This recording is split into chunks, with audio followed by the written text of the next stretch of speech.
I'm here with Mark Klosik with Vertex Distribution, having a very good time at the show, and I must say the activity on Thursday was phenomenal.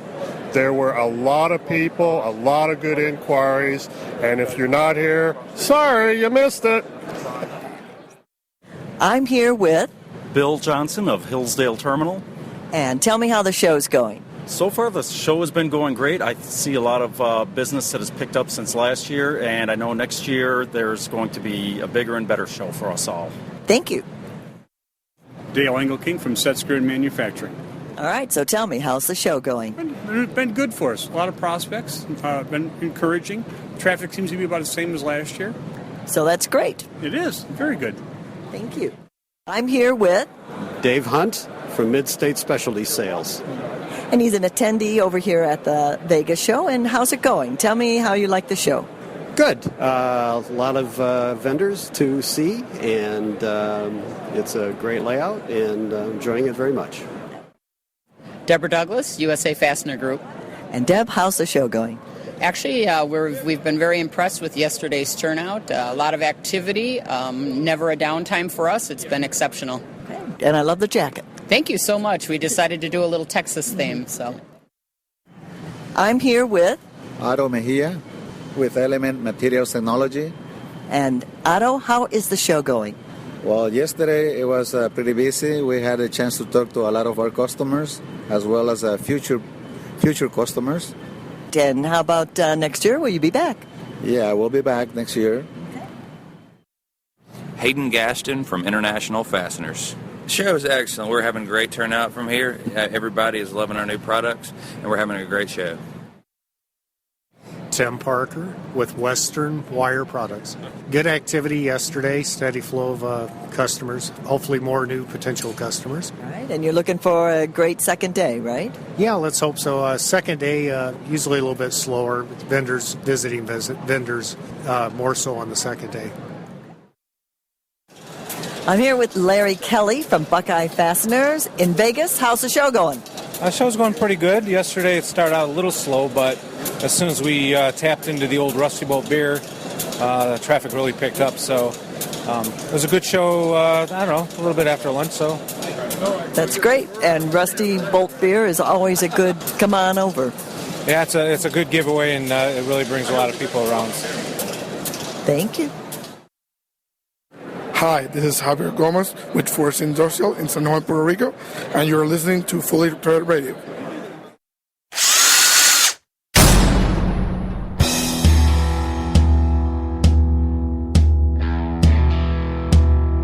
It's time for Fully Threaded Radio.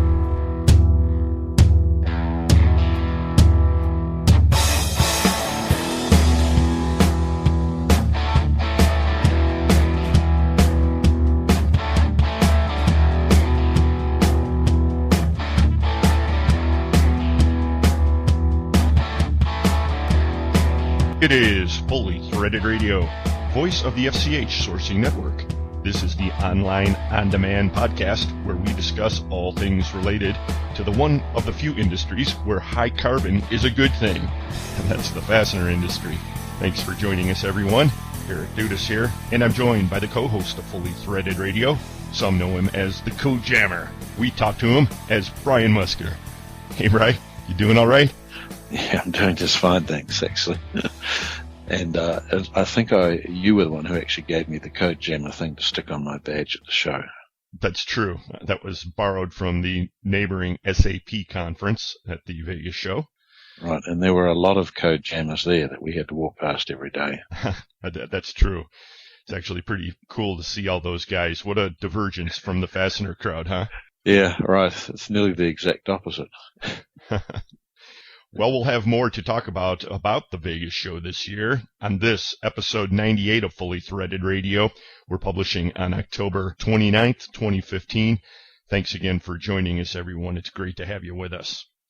As I mentioned, we're going to have a review of the Vegas show. Joining us to do that will be from Solution Industries, Don's Solution Man, Shan, and John Wachman, he of Desert Distribution and the Fastener Training Institute.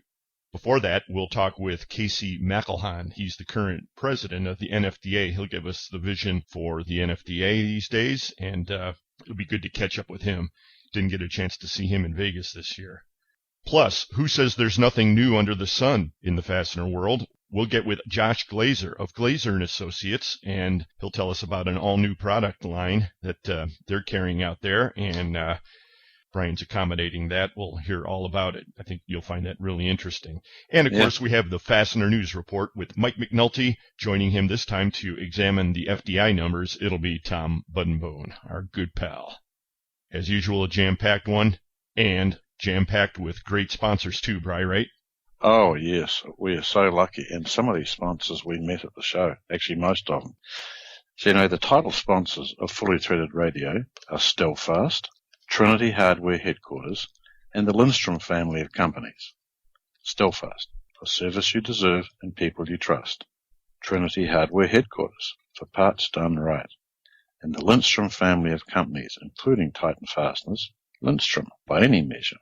Also sponsoring Fully Threaded Radio are Buckeye Fasteners, Fastenal, InSequel Software, ND Industries, The Worth Group, Volt Industrial Plastics, and Solution Industries, home of Solution Man. So thanks to all of you, and especially the ones who sent a little beer across to me at the show. It was very nice, thank you. We love our sponsors. For more reasons than that, but it's true. True. Hey, in the afternoon, you get sort of a bit dry. Yeah, out there in the desert, that's the way it gets, especially after talking all day. Although I have to mention that, we opened the show today with the velvety voice of the lovely and talented Lynn Dempsey. I want to thank her so much for helping out again this year and also walking the floor, talking with a lot of people, getting some of that recorded for us. She does a great job. And we had an opportunity to, as you said, Brian, meet with a lot of sponsors, friends, and so forth, FCH users. Plus, we had the great opportunity to make the announcement that we've been building up to for a couple of months here about the Fastener Training Institute scholarship we've been promoting. Right. And we did that at the Bourbon Room on Thursday night. I guess I'll just say it right now. The winner of this year's FTI scholarship is Mr. Mike Cleveland, he of LM Products out of Michigan. Congratulations, Mike. Right. And thanks to the Fastener Training Institute for providing the scholarship, and thanks to all the people who wrote in. We had a great set of entrants this year, and as you know, Lynn and Sue judged them. Eric and I stay away from that. And all the people, and everyone's a winner in this thing because there's one full top prize, and we're happy to give that away. But everyone else actually gets a free webinar. I mean, this is terrific stuff. And it was great to see Anita Conant and Carrie Kohler, the owners of LM Products, who made the trip out there to Vegas to accept the award on behalf of Michael Cleveland. So congratulations once again, and it was great to see everybody. Joe Morris, you did an excellent job handing out the award, and thanks again, Sue and Lynn, for judging. Hey, everybody, get with us anytime at the email address ftr@fullythreaded.com. We're also out there on Twitter under the handle Fully Threaded. Right. We've got a lot to cover this episode, so we'll take a quick break, and we'll be right back to put a wrench to this one. It's Fully Threaded. Brian and Eric, your online Fastener Talk Radio brothers in thread. Fully Threaded Radio.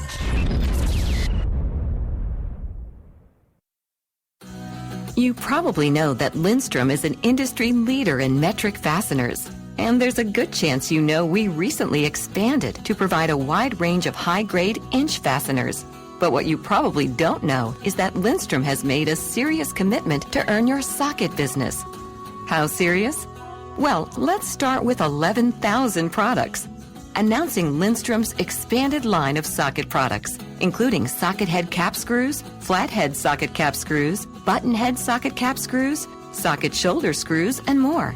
Plain, plated, or patched, in a full range of inch and metric sizes.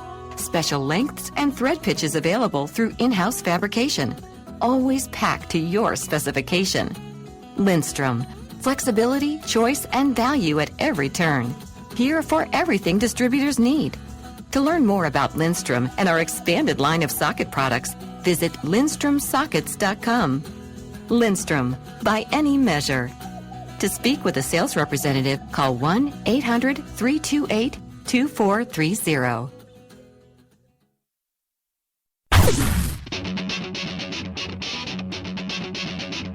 When top quality and outstanding service are at the top of your list in fastener suppliers, turn to Stellfast.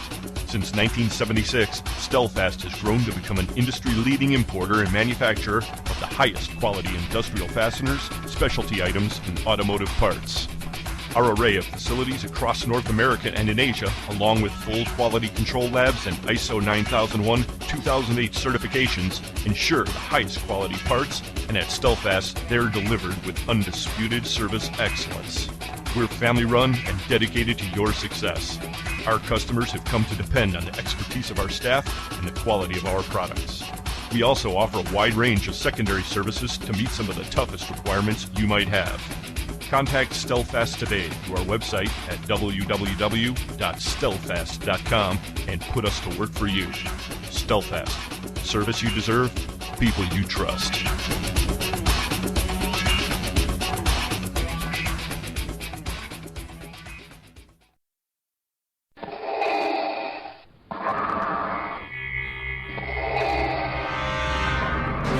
Prepare yourselves, Fastener Jedis. Trinity Hardware headquarters announces we are the Plowbolt Empire. Zoom over to TrinityHardwareHQ.com and experience an amazing selection of fully stocked plowbolts and 30,000 varieties of fasteners, including packaged clamps and carriage bolts. You can visit this epic assortment and place orders online 24/7. And our online minimum order is now at an all-time low, $25. This is not your father's Plowbolt Empire, Luke. Of course, if you'd rather chat with an actual live person, you can call direct at 888-232-1010 anytime. Come to the light side, where Trinity Hardware headquarters also provides a long list of services to complete your fastener experience. Custom packaging, kitting, and polybagging available. Make Trinity Hardware headquarters your one-stop shopping destination. And may the parts be with you.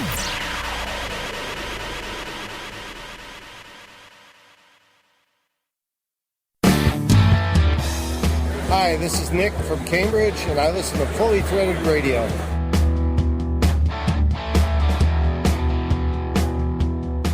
Hey, Bri, you think we'll ever be on the cover of Distributor Link magazine? Oh, you could wish, okay? Seems like when you make the cover of that particular magazine, you've made it. Yeah, that's the big time in this man's industry. Right, well, we'll get there, okay? Well, yes, we will. And at this year's Vegas show, you saw green all across the cover of Link magazine, that, of course, being for Lindstrom by any measure. Yeah. It's good to see that. I don't get the print version of Link any longer, but I do look at the digital, and you couldn't miss the print version everywhere when you were on the show floor. So that was good to see. Right, well, I have the print version, so it's, yeah, it's good. If you haven't caught it, folks, wall-to-wall coverage of the new Lindstrom. They're adding a lot of firepower to that organization. Ran into Kelly Quinton on the floor. I had not known that she made the switch over to Lindstrom, looking good in green. Of course, a couple weeks back, we made the announcement Rob Lucas had moved over there as well. Yeah, actually, I met Rob on the floor. Said hi, it was good. I was just one of my momentary run around seeing if I could find anyone I knew. Now, you were out looking for an old Rusty. I know you. I know that. Well, I was looking to see where it was, just to make sure. And I had a cup of coffee from Cambridge and a beer from my mates at Buckeye, and Jay Minichino brought it over to me, so it was cool. It was good. Yeah, a lot of fun. Mike Wren putting the team together over there at Lindstrom. Of course, Verge was on the floor as well. Great to see that whole team. And, of course, folks, we were at the Vegas show this year promoting FCH Sourcing Network. That's found at www.fastenersclearinghouse.com. That's our main gig. It's a giant online resource for you if you're ever looking to find a hard-to-find part or looking for a place to move inventory. We'd be glad to have you get out there and Yeah, see what there is to see. We'll talk to you about it if you have questions, that's for sure.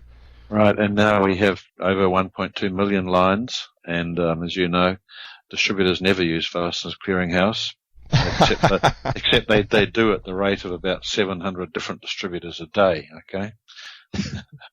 That's how often you run out. Well, our business depends on people looking for stuff and other people that have that stuff, and I think it's a model that's proven. Right, and there's no actual connection between that. It's really interesting. So we play a little balancing game, and we've been sort of successful doing that so far, because we have to keep, users up, and we've got to keep listers up. That's what we do.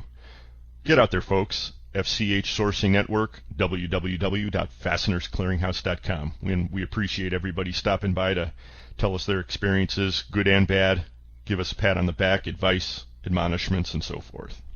And the ones who stop by just to see who these people behind the voices of Fully Threaded are, too. That's true, yeah. Right, just to see, well, who is this guy with this funny accent? I always get a kick out of that. Of course, this year we were situated across from a couple of really high-traffic booths, one of them being the Pacific West Fastener Association, and, of course, saw a lot of familiar faces coming and going there, and I'd like to congratulate, because I don't think we've done so previously, the new board of directors that was announced recently for the Pac West.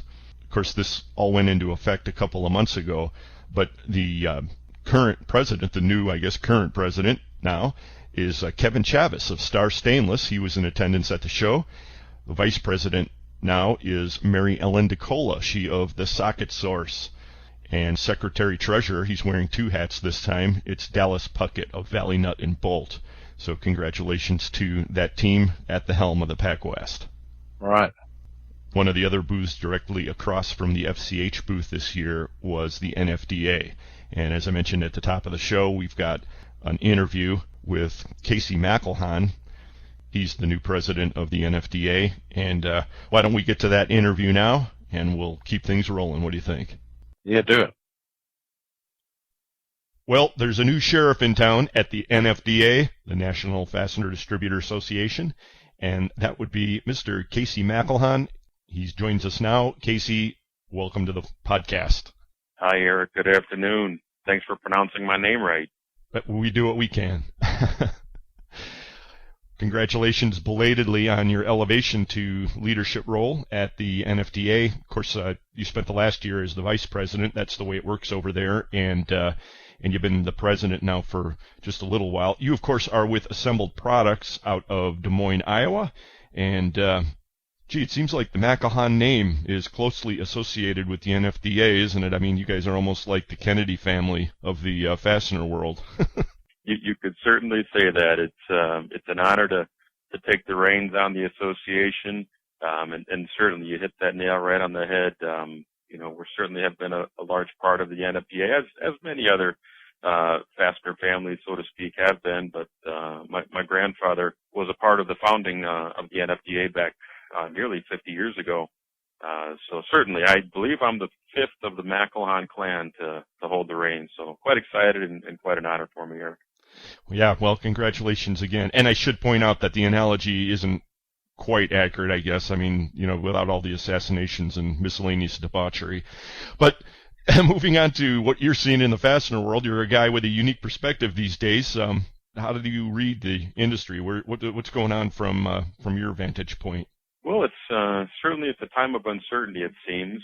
You look at a couple of the leading indicators, the FDI off a couple of months here in a row. So certainly you have a little uncertainty out there, but we still see some pockets of health, some areas that are growing. Our business specifically is really heavily tied into the agricultural sector, which is off quite a bit. So we're hoping for some turnaround in that in the near term, but not expecting that. Got it. I think that echoes a lot of what we've been hearing, certainly after the Vegas show.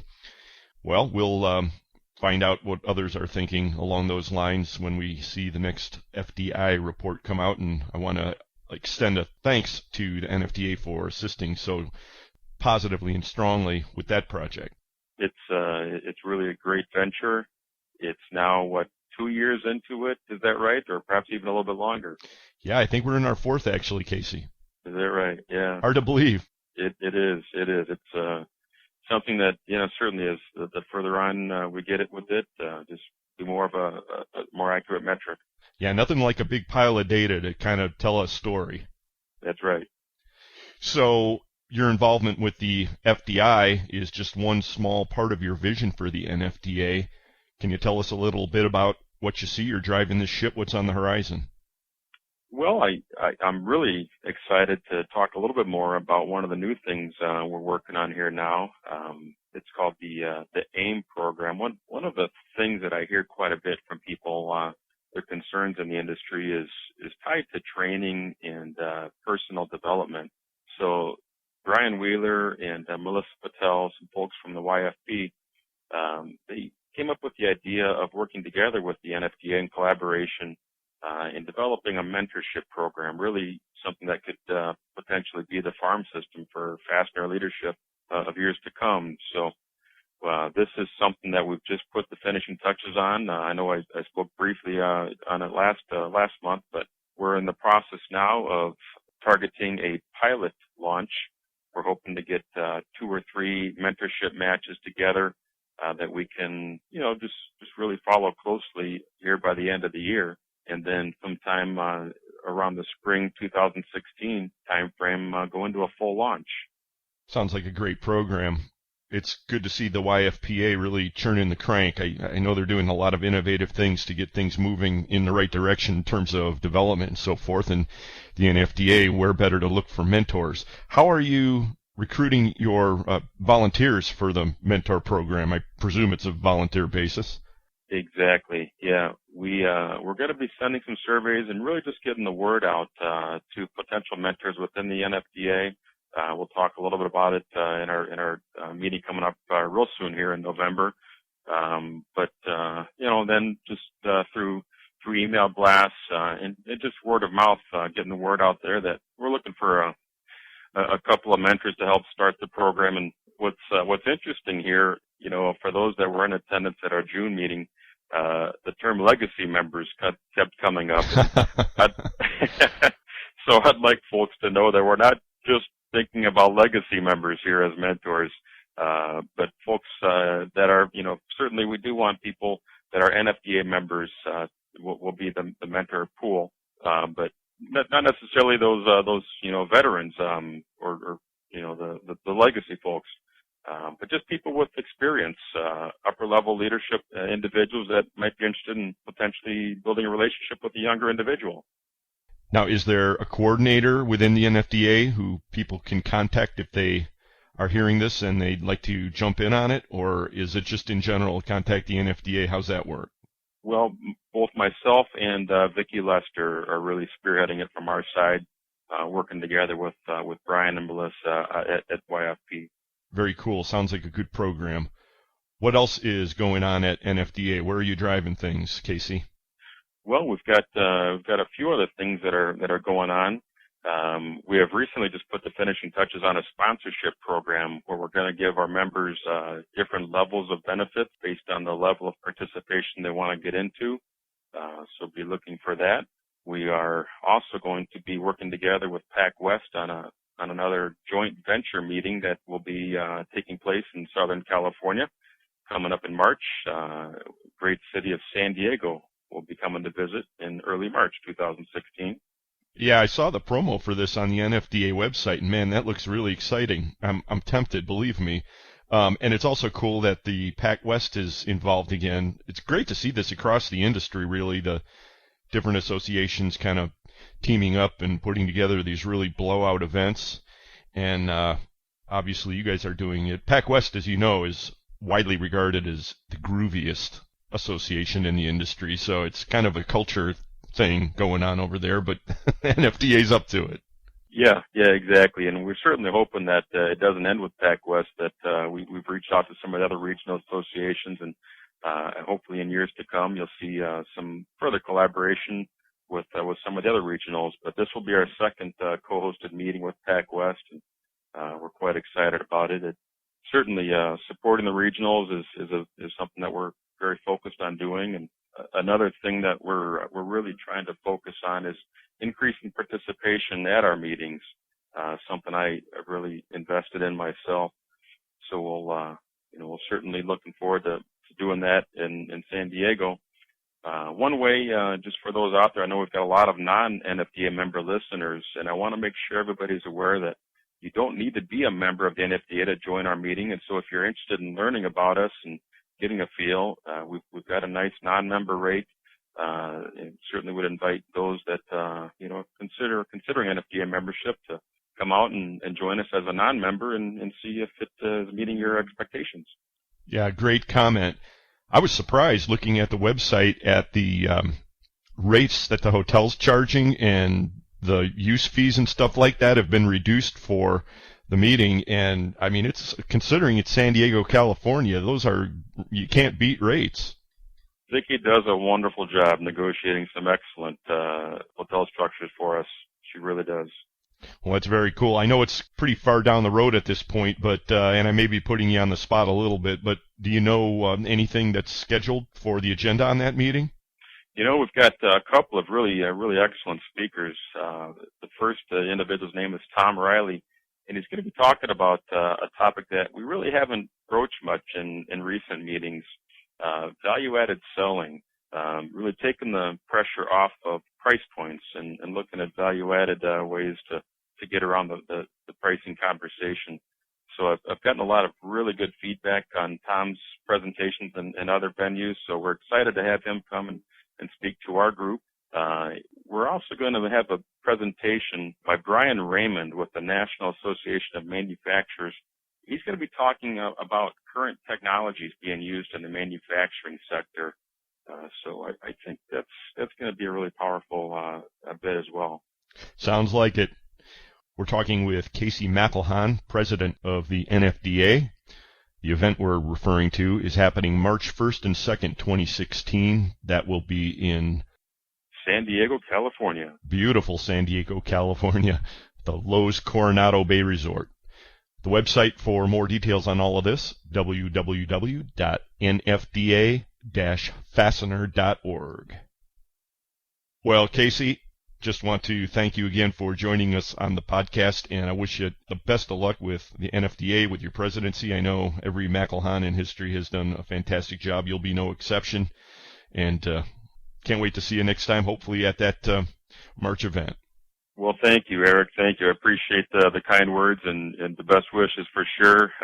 It's been a pleasure talking with you and listening to each of the past several sessions of Fully Threaded Radio. You've got a loyal listener in me now going forward. So thanks for your interest in the NFDA. Outstanding. You got it. That's Casey McIlhon, president of the NFDA. This is Fully Threaded Radio. We'll be back momentarily with a Fastener News Report and more. Talk radio for the fastener industry. It's not really all that bad for the most part. Brian and Eric, Fully Threaded Radio. Hey, Sport, you don't look so good. Man, all this walking at the Fastener Show is wearing me out. I don't know if I can keep going. I think I have just a thing to help you out, son. Have you ever heard of Old Rusty Bolt beer? No, what is it? Why, it's only the tastiest, most refreshing, ice-coldest beer around. The amber goodness of Old Rusty Bolt beer is enough to jumpstart any weary fastener salesman. I'll try one. Wow, I feel better already. Hey, mister, what's that name again? Old Rusty Bolt beer, brought to you by the fine folks at Buckeye Fasteners and the Ohio Nut and Bolt Company. Old Rusty Bolt, that's the name, that name again, Old Rusty Bolt. Buckeye Fasteners, more than just weld. Are you tired of empty promises from software vendors? Are you paying for support that you're not receiving? Is it time for another paid upgrade? There is a solution. InSequel delivers quality software designed for the fastener industry at an affordable price with industry-leading support.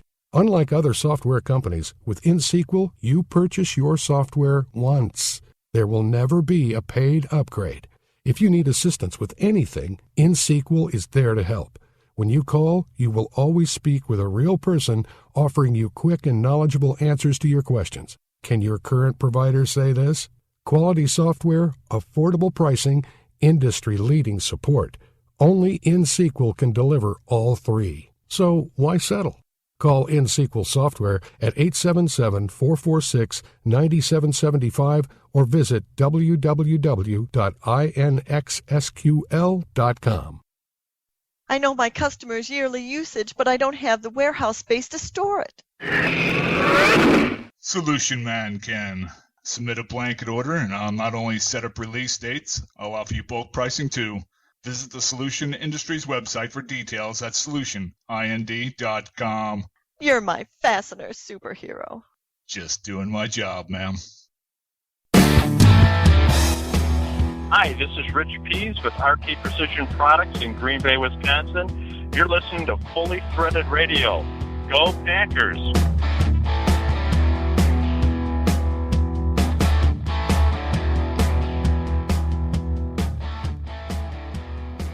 Brian and Eric back with you.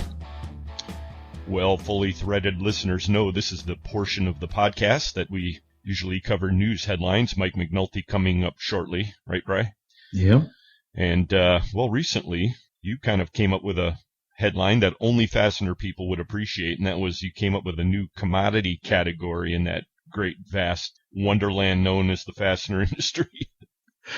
Right. Actually, it was really interesting because I was scrubbing some upload for Josh Glaser from Glaser Associates, Glaser Bolt, and one of these items just would not go through. I could not recognize what it was, and so I said, I've got to call Josh, see what is this thing. And so he explained to me that it was a new type of, well, it's an expansion bolt or something. I forget what my real description was, but it was something that was so interesting and so novel that I thought we need to load up a new category for this, and we should let Josh tell us all about it.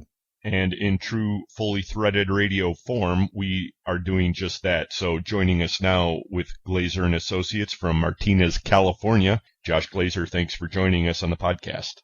Hey, guys. No problem. Thanks for having us. It's all right. So what is this newfangled fastener that we're talking about here? Yeah. Well, to help Brian out with a category, it would fall under a blind bolt. Yeah. Blind bolt means basically it's a bolt, a headed bolt that goes in from one side. That way, if you have any difficulty, getting to the other side to hold the nut, we see this typically used in a lot of HSS hollow steel connections. So it's a steel-to-steel connection, and it's a structural bolt. And where are the applications for this? Typically what we're seeing, it's across the board in heavy industry, but we're seeing it in a lot of steel construction, stadiums, signage, but we're also seeing it used in infrastructure projects, highways, overpasses, bridges. Any specific bridges? Well, we are known for one in particular, the Golden Gate, but we have some inquiries and we're working with them currently. I was going to ask about the Bay Bridge. No. Well, and you notice how I skirted that one. Okay. No, we are not currently working with the Bay Bridge. And do not intend to ever. Thus far, hydrogen embrittlement free. Yes, that's correct. That's correct. But these bolts do come in hot dip galvanized and stainless steel, as well as zinc plated. Okay. So it's the application is if you say it's a fully enclosed hollow structural beam or something, big beam, and you need to drill a hole in it and attach something, and you can't fit anyone inside it to tighten, hold on to the nut on the other side. Yeah, that's where we see, a lot of the application. It solves an issue for that. And other times it's purely based on design. So either the architect or the engineer wants to get creative with design, and that way we give them the ability with this. Right. So then they can design places that you really can't get to the back of, and you can bolt things up later. That's correct. And it is steel to steel. And whenever you're looking for that high clamping force, that structural connection, that's where it's going to be used. Oh, so it's really interesting. I knew it was when you started telling me about it. So, and now what's the company that's made this? So the company's called Lynn Dempsey. They've actually been around for over 80 years. They're based out of the UK. They were originally designed the girder clamp. So again, steel to steel connections where, you know, there's difficulty in welding and or you can't get welding permits. A good example is on bridge work, you can't weld on a bridge while there's traffic flowing. So in order to keep traffic flowing and do the work that you need to do, this gives them that flexibility. Oh, interesting. Okay. But really the hollow bolt, what you're speaking of and the category that you're creating for us for the blind bolt, it is their flagship product. In fact, we just received ICC seismic approval, full seismic approval, categories A through F, which obviously is a big deal for us on the West Coast. Yeah, you're sitting in the right part of the country for that sort of thing. Yeah, for sure. Obviously, these parts are available since you uploaded them to FCH through the FCH network, but they're also available at Glaser and Associates, found at glazerbolt.com. Get out there, folks, if you need to follow up on this. What's your arrangement in the distribution of these, Josh? Well, we're actually one of 6 U.S. distributors. Currently, we have exclusivity in California. We're stocking product in our Martinez location and also through Pacific Warehouse Sales in Chino. So we have 2 locations in California. We're also authorized to sell in 4 other states, being Utah, Colorado, Alaska, and Hawaii. Very cool. Great to hear. Glaser and Associates, of course, since 1964, serving a variety of areas in the fastener industry. You've also got another product line, and you're targeting the furniture industry. Is that not true? Yeah, completely on the other spectrum, side of the spectrum, of the fastener spectrum. You know, we are trying to diversify, and I think we've done that. We are the new exclusive distributor for North America, U.S. and Canada, for Torpedo CSIS interlocking connectors. They're being used, really, it's designed for furniture and paneling, wood connections, typically where you would see a cam lock or a cam lock and bolt, and this product actually stays locked. So it's a patented design. It consists of a shaft bolt that has a countersunk hole and a grub screw, which is similar to a set screw, but it has a nipple on it. And as you thread that grub screw down, it catches the countersunk hole of the shaft bolt, therefore forcing the 2 members together. That force, along with the seating of the nipple in that hole, will cause it to interlock, and it's not going to back out unless you're the one backing it out. Sounds like the scrubber has a lot to chew on with that one, Bray. Right. Please don't upload those without telling. Don't worry about it yet, Brian. We're going to get complicated pretty soon. Right, I don't want that just yet. So is this like a thing, like if you buy some furniture from IKEA or somewhere and you have to screw all these things together, is this an equivalent that tries to hold different panels together? This is an equivalent, and it's actually a better product, and that's really why we picked it up. Okay. Not only an IKEA type product, but it's going to allow custom manufacturers of quality furniture to design and be able to flat pack their product. Yeah, and no other connector can do that. Yeah, the IKEA problem is that it's okay once, and then that's it. That's exactly right. And that's one important thing about this design is that they are reusable. You can assemble and disassemble as many times as you need. Oh, interesting. Okay. Yeah. And you won't have to retighten it like my son's IKEA bunk bed. He's a monkey. Yeah, I have to retighten it every month. Right, I know these. Or add extra screws, that's for sure. Right. When there's so sloppy in the particle board that it doesn't actually work properly. That's right. And these products actually work throughout not only solid wood, but MDF, particle board, cement board, even connecting wood product to metal and concrete. Wow. Okay. Yep. Good. Maybe you need to go and have a talk to IKEA too. I think they're actually working on that right now. Good. Yep. Well, Josh Glaser, thanks for taking a minute to share news about your Lynn Dempsey line as well as the Torpedo CSIS. And I guess we'll be talking to you in the near future, especially when it comes to uploading this stuff through the scrubber. Oh, certainly. And I'll be a little bit more thorough with the descriptions, and I'll contact you, Brian, before I upload it. Thank you. You're welcome.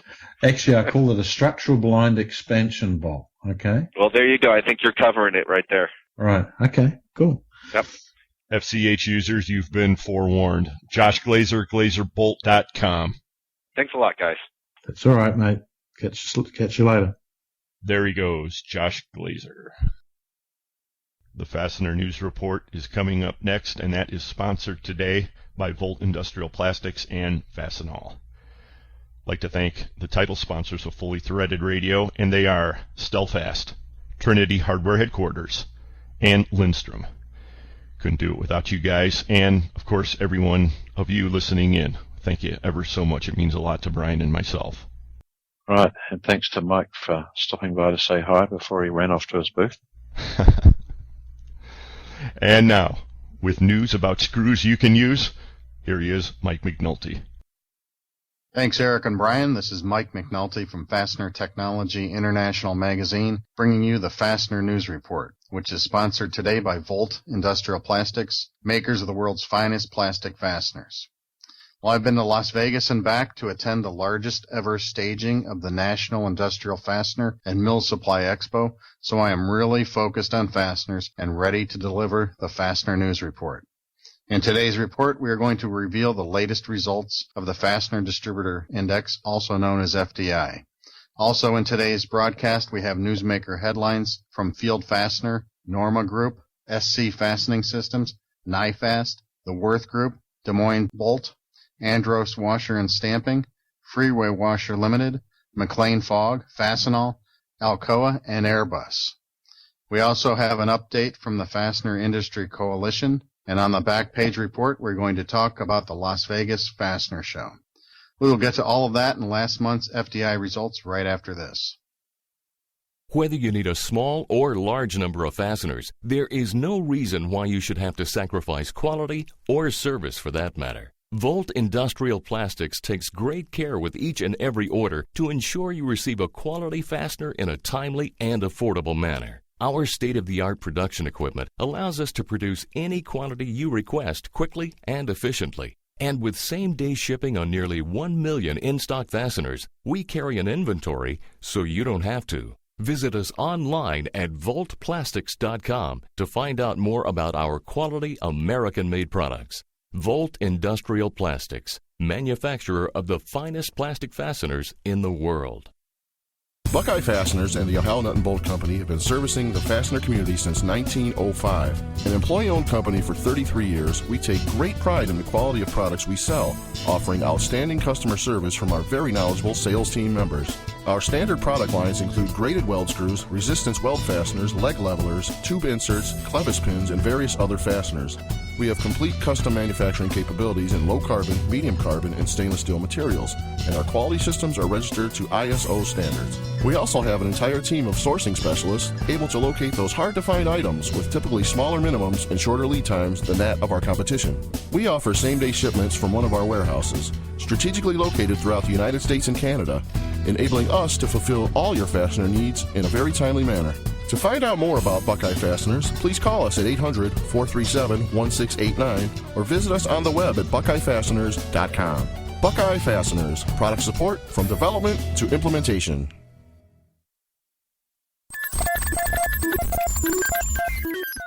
Mike McNulty.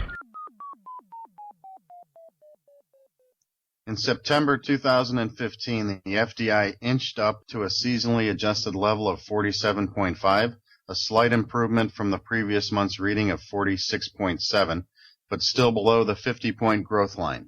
Fastener Distributor Index data is collected and analyzed by BB&T Capital Markets, the FCH Sourcing Network, and the National Fastener Distributors Association. The FDI seeks to identify demand, pricing, and outlook trends within the American fastener distribution industry. To get some insights on these results, we talked to Tom Buddenbohn of Technology Components Southwest. Hi, Tom. Thanks for joining us on the Fastener News Report. Mike, good morning. Thanks for inviting me. I appreciate that. My pleasure. Now, the FDI changed course after 2 consecutive months of decline, but we're still below the 50-point growth line, and the September sales figure was really low. What's your take on these results? Well, I think any improvement is always a good thing, although below 50 is probably not a good thing. But it's the market today. It seems, in my opinion, it seems to be a bit volatile. Our region here in the Southwest has been a little more volatile because of some of the oil and gas related businesses slowing down. But I think an improvement's an improvement. And I know in our business we had very strong first 7 or 8 months, and we saw a dip also in September. Now, looking ahead, I mean, we'll skip past the sales number, which I want to track back on, but the 6-month outlook this time was pretty bleak, and we had nearly 1/3 of the respondents expecting lower sales 6 months from now, which would be the first quarter of 2016. Do you agree with that? I think it's going to be a challenge, yes. The end users that we sell to have slowed down in some cases, and it's just going to be a challenge. It's just the way it is. It's the market. It's uncertain. The customers are less likely to commit to longer order lengths, order sizes, and releases. So I don't expect to see a great improvement in the next 3 to 6 months. Okay. Now, tracking back to the sales figure, it was the result was actually 32.4 was the raw number, which is actually, I think, the lowest sales number ever recorded for the FDI. So what do you think of that? I think that's pretty horrific. Yeah, So, I think that sucks. Yeah, right. I know we were down a little bit, but not your worst not ever. That Yeah, substantial. No. That kind of surprised me. That number is so low, and then the actual aggregate went up a little bit. So there must be something in the seasonal formulas there that compensated for that. All right. Our business is typically not hit by seasonal fluctuations, other than August and December tend to be a little slow because we have plant shutdowns, and obviously end of the year there's fewer production Short days. week at the end of the year. Most of our customers, yes, short month. On the positive side, I understand that the FDI is gaining a wider following in other reports like financial and industrial media outlets, and that also the number of people participating in the survey this time was a little bit up on the rise, and I think that's good. I can encourage the listeners to spread the word to get more people talking about this and participating on the forum. I know you've been participating a long time. Yeah, and I do invite people to participate. Some of the distributors that I work with, they tend to be smaller regional players, and I just think it's good information to have. If nothing else, it's just a number relative to your business. And like I said, our business doesn't track exactly the same as the ups and downs in the FDI. But we get, for me, it's a good sense of what the general market's doing and how we're doing in comparison, quite honestly. Yeah, good barometer for what's going on. I think the other thing that gets reported is they look at the PMI for the manufacturing sector, and that was actually down this month compared to the previous month. So maybe the fasteners are leading on the general a little bit there. We're leading our way back up. Yeah, let's hope so. Last question. I know you were in Las Vegas. Did you hear anything out there that kind of confirms this or goes in opposition to that? I mean, I heard mixed bags. I heard lots of people happy, and I thought the show was pretty good. What did you see in Vegas? I heard about the same kind of the mixed bag. I spoke with a few of our suppliers who are having good years, and I've spoken with a few that are having challenges. I think the general attitude of going to Vegas for a show is very positive. So, I think at times you might get an inflated view of what's happening in a particular company's business, what direction it's going. Of course. Yeah, the people that are doing okay get to go and travel. But yeah, or they would never say they're having a bad time. Yeah, right. Yeah, they don't want to show their hand. Okay, good. All right. Anything else to add? Back to the normal business development and sales cycles that we have. 2 days in Vegas is a nice break. Yeah, back to grind out the final quarter of the year. Exactly. All right. Well, Tom, thanks for joining us today on the Fastener News Report. Thank you, Mike. That was Tom Buddenbohn of Technology Components Southwest. If you want to participate in the FDI survey, visit www.fdisurvey.com. Next up, today's Fastener Newsmaker headlines. Field Fastener of McKinsey Park, Illinois, was named by Great Place to Work as one of the best small and medium workplaces in the United States on its annual list, published in Fortune magazine. Ranked number 8, this is the first time Field has received this honor. Norma Group of Germany has received a major order from a Korean car maker beginning in year 2017 to make several million joining clamps per year at its plant in Changzhou, China, for about 8 million Korean vehicles worldwide by the year 2021. SC Fastening Systems of Macedonia, Ohio, has been recognized as one of Crane Cleveland's business's 52 fastest growing companies for 2015. Chosen for demonstrating an entrepreneurial spirit, innovative business tactics, and skyrocketing revenue growth, SC Fastening Systems is proud to be among this year's honorees. NIFS Corp. in Carroll Stream, Illinois, has added Michael Workman to its commercial sales team. Workman has been in the fastener industry for 16 years at both the engineering level and also in the sales level, including positions at the Elgin Fastener Group and Barang Fastener. The Worth Group has acquired Des Moines Bolt, a distributor based in Des Moines, Iowa. Worth Des Moines Bolt is now part of the industry division as a member company of Worth Industry of North America, one of the largest component distributors in the United States, projecting sales of $700 million in 2016.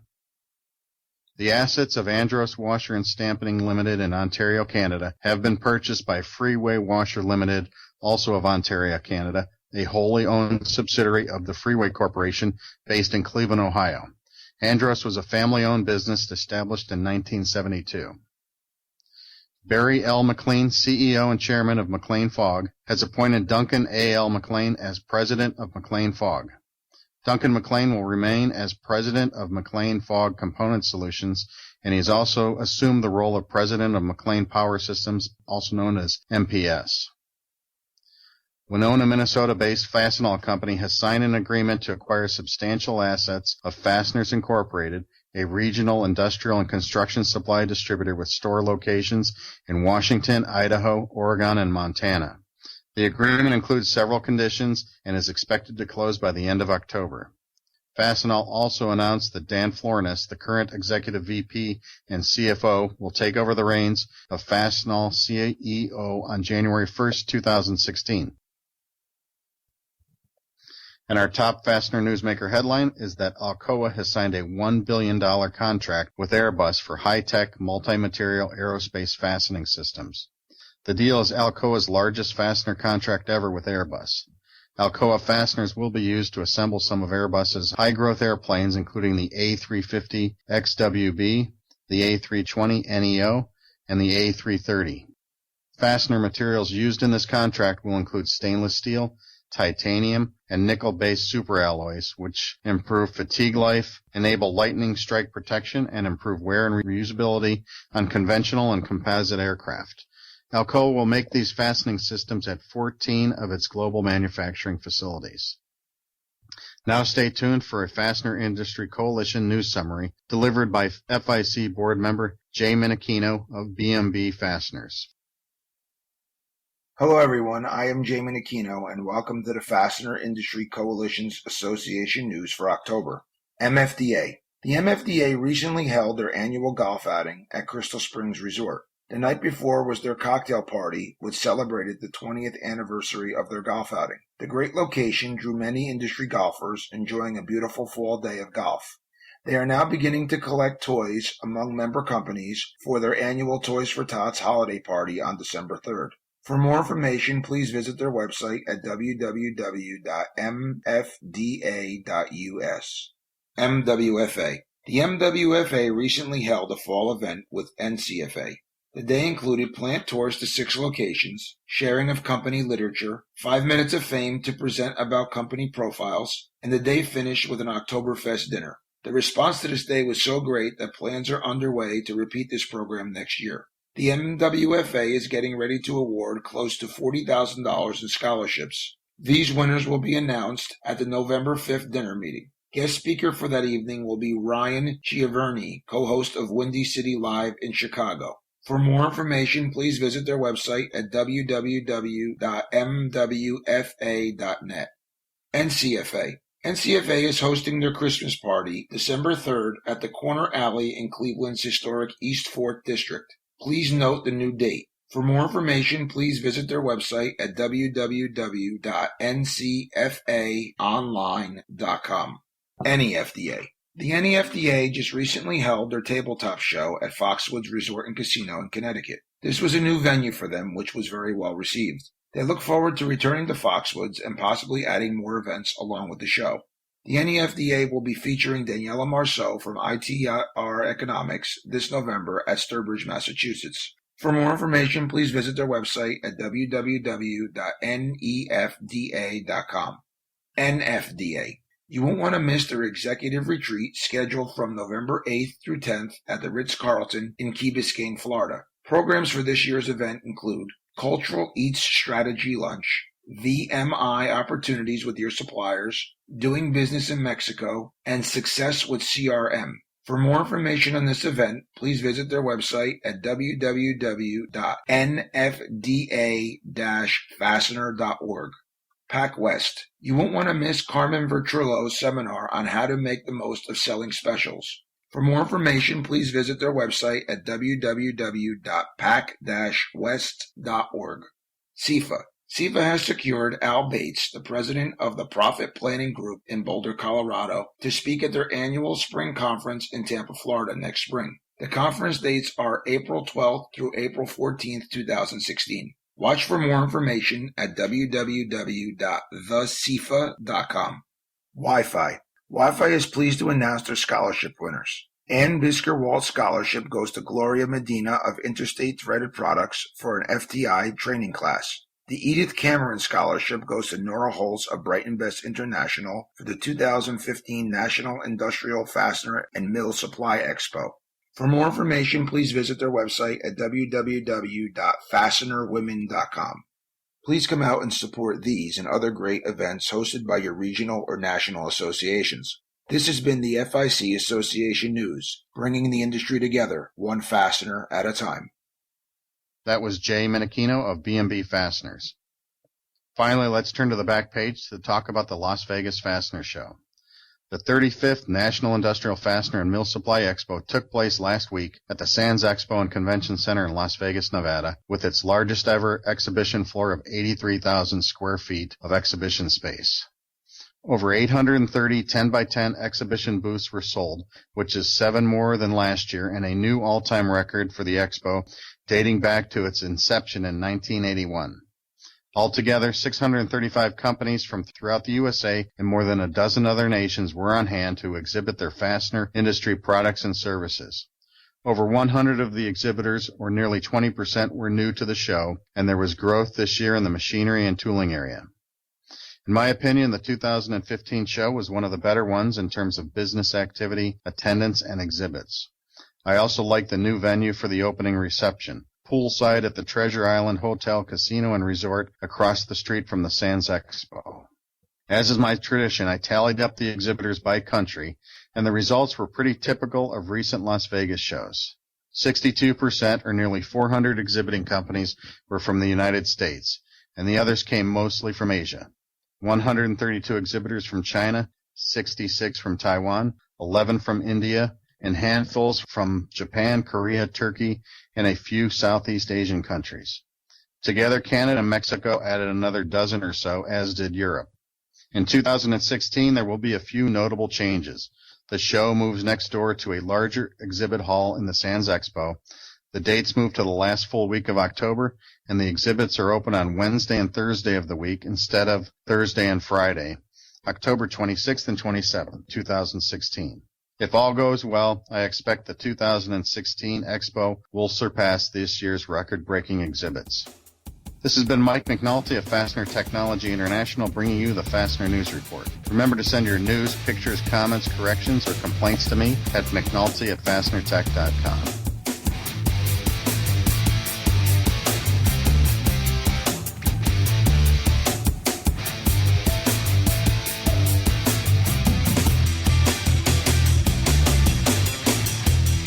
During the next segment, we head back to Vegas with Don Solution Man Shan and Fastener Cowboy John Wachman. It's fully threaded.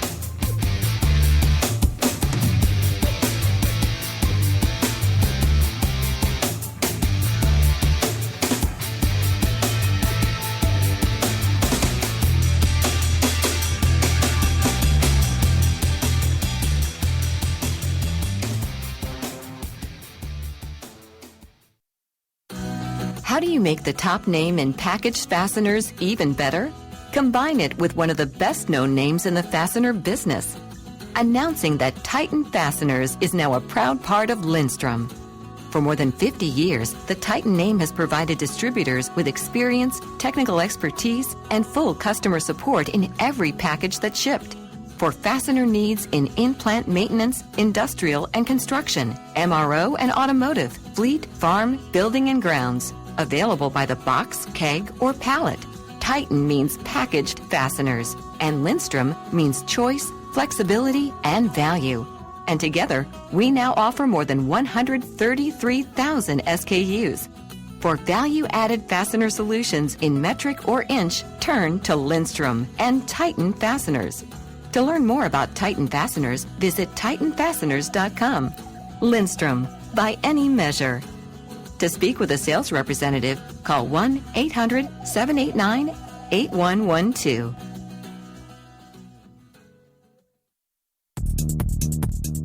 The leading event for fasteners and fixings in Latin America takes place June 1st and 2nd at the World Trade Center in Mexico City. Connect with thousands of fastener and fixing buyers at the Fastener Fair Mexico 2016. Fastener Fair Mexico is produced by Mack Brooks Exhibitions, the leader in international fastener shows and organizers of the Fastener Fair in Stuttgart. This will be the second edition of the Fastener Fair Mexico, and as the only dedicated fastener event in Latin America, it is sure to be a huge success once again. Fastener Fair Mexico is the perfect opportunity to grow your business by reaching new prospective buyers and partners from Mexico, Latin America, and beyond. Whether your business is focused on automotive, aerospace, construction, electronics, or household appliance manufacturing, Fastener Fair Mexico is where you need to be. To exhibit, contact the Fastener Fair Mexico team at 781-791-5011. Mack Brooks also invites distributors from across North America to attend this exciting show.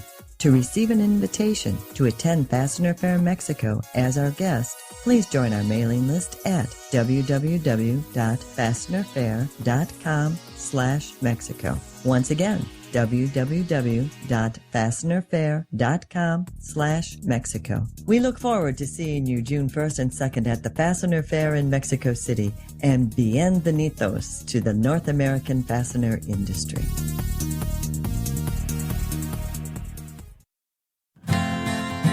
ND Industries has been solving customers' toughest problems through innovative technologies, competitive pricing, and industry-leading service since 1955. A family-owned business, ND Industries manufactures and applies fastener locking, bonding, sealing, masking, and assembling products. Their pre-application process makes fasteners ready to use at the point of assembly, resulting in reduced labor costs, time savings, and superior quality assurance. As a fully integrated company, ND handles all aspects of operations, from formulating custom chemical compounds and coating fasteners to providing inline inspection, packaging, and delivery services. ND Industries serves the global market with 13 divisions in the continental U.S. and also facilities in Taiwan, China, and Turkey. Learn more about ND Industries at our website at www.ndindustries.com. ND Industries, innovative technologies, competitive pricing, and industry-leading service. Contact ND today.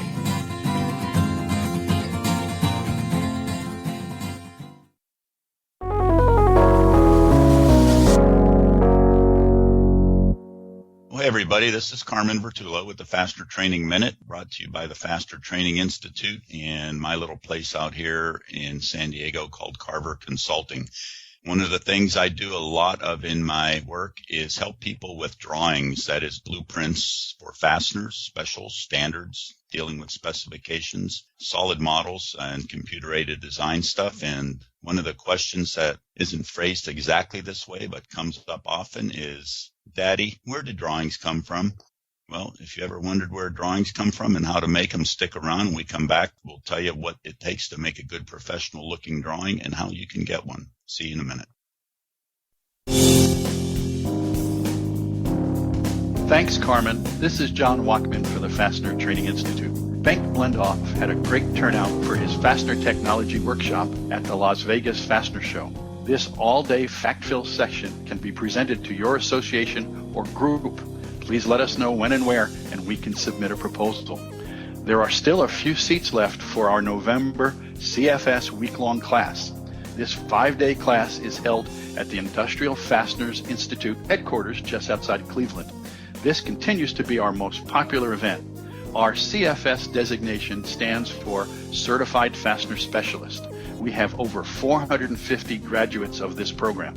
FTI is developing our new CFS 2.0 Advanced Fastener Training Program. It will offer continuing education for our CFS certificate holders.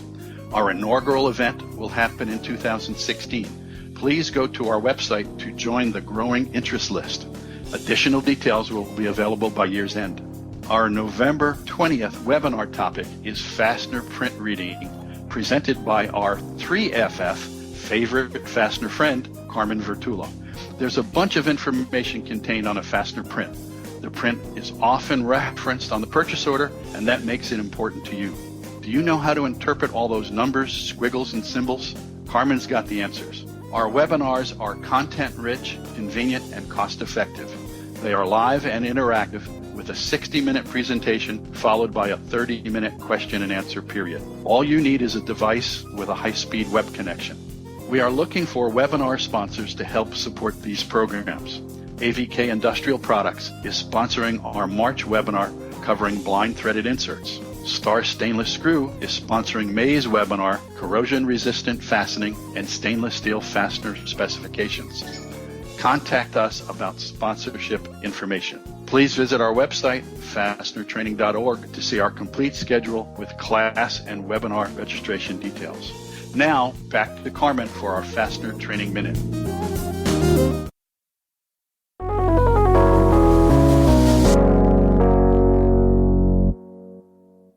Well, welcome back, everybody. This is Carmen Vertullo again with the Fastener Training Minute. I'm going to give you a few pointers on how to get a professional drawing for a fastener. Now, the question often arises, where do drawings come from? Well, when one doesn't already exist, usually you have a sample. Somebody's got a sample of a part and they say, I need to have this made. And so you send it out to a manufacturer, you call them up and they say, get me a drawing. So now you have to work that out. Well, if you have some in-house capability to make drawings, that's great. You should work on it. If you don't, find someone that knows how to do it. And it doesn't just mean a person that has a computer or a CAD program. There's more to a drawing than software, just like there's more to writing than a word processor. Drawings involve drafting, engineering, manufacturing expertise, and a little bit of artistic creation there to make the drawing look nice. You want a professional looking drawing.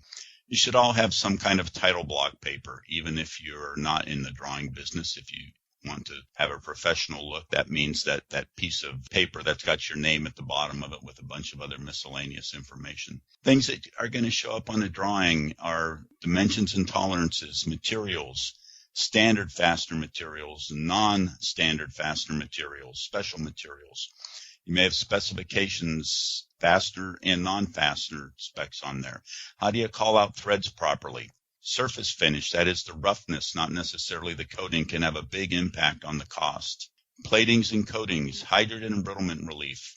Sometimes coatings that are specific to fasteners should be used. We don't want to call out the wrong plating spec. Testing requirements and inspection requirements for dimensional inspection and how many parts we have to test or inspect. You might have a quality system requirement, a laboratory that needs to be qualified to test your part.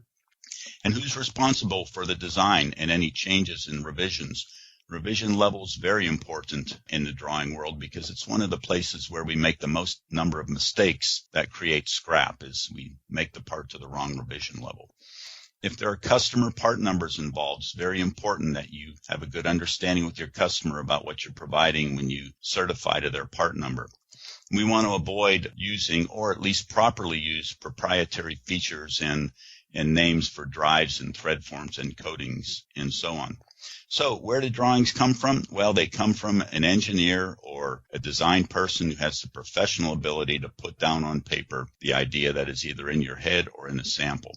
So if you have a chance, please consider attending the Fastener Training Institute's webinar on how to do fastener drawings and where they come from and how to read them, which is coming up this month.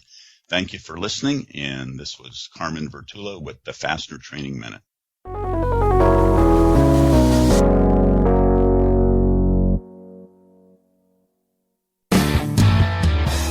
Hey everyone, this is Laura at Solution Industries. Solution Woman will be at the Vegas show in October, so come look her up. And by the way, you're listening to Fully Threaded Radio.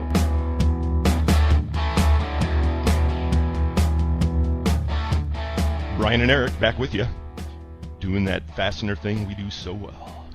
Which one's that? I think they call it Fully Threaded, Brian. Oh, okay. Sorry.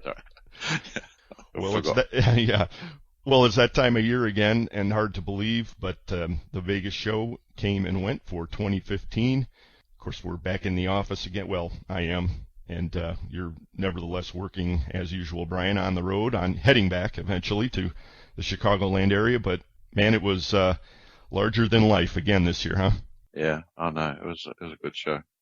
And along with us to discuss the pageantry, the events, the drama that was Vegas 2015. We have two fixtures of the industry along with us, and they would be Mr. John Wachman, he, of course, of the Fastener Training Institute and Desert Distribution, and Mr. Don Solution Man Shan, he of Solution Industries. Gentlemen, thanks for joining us.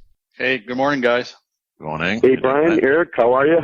Good, mate, thanks. Yeah, good to be back. As we were discussing, we're all hip deep in following up on all of the leads and inquiries and so forth from last week, and I'm sure you're in the same position. We are definitely in the same position. It seems to get worse almost every year, trying to do some follow-ups from the people you meet at the show, and then the personal work is still left behind. So in some senses, it's crazy getting ready for the show. It's even crazier after it. So either way, it keeps you busy. That's right. I think that's good crazy, isn't it? Yeah, we're hoping that's good crazy. Yeah.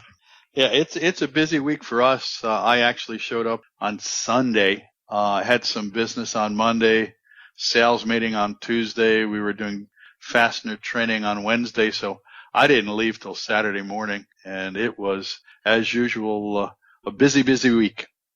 Yeah, that's a long one. Now, I have to point out that at first, I know you pretty well, John, but I didn't recognize you. I thought I saw somebody rocking out to the Dixieland band in the hallway ahead of the show, as they always have that band there, And then I said, no, it couldn't be Wachman, no hat. But what happened? No Stetson this year. Well, earlier last year, I pulled my Achilles tendon, and my dress boots are just not comfortable. So I gave the hat the year off, but it'll be back next year. I still haven't worked out the real connection. Okay, I mean, you can wear a hat without desert boots. Yeah, but when you wear loafers and a cowboy hat, I mean, you really look like one of the what was that country? What was that band that had one of them was a cowboy? I forget what the band was, but it wouldn't be real cowboy without boots. So I gave the hat the week off. No, I hear you, John. Be a little bit like putting béarnaise sauce on a hot dog at that point. Yeah, I'm thinking. So, Don Shan, Solution Industries, of course, you had your Transformer creature out there again this year. That was great, but I got to hand it to you. You've got a super deep bench, even though some of our great Solution buddies were staying home in Ohio. You had a great team on the show floor, too. We did. We had 10 people come. Most of us had some sort of agenda, from the purchasing guys walking the show to the high-end salespeople who are trying to attract a higher quality customer. I think overall there was a little less traffic than the year before, but some of the higher quality customers. So we did have a chance to do a little bit more one-on-ones. We had opportunities to get to lunches and dinners and meetings that had more meat to it than just standing in a booth and catching customers walking by with little 5-minute conversations.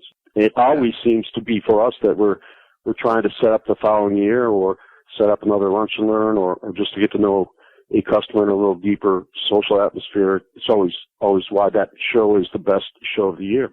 Yeah, good comment.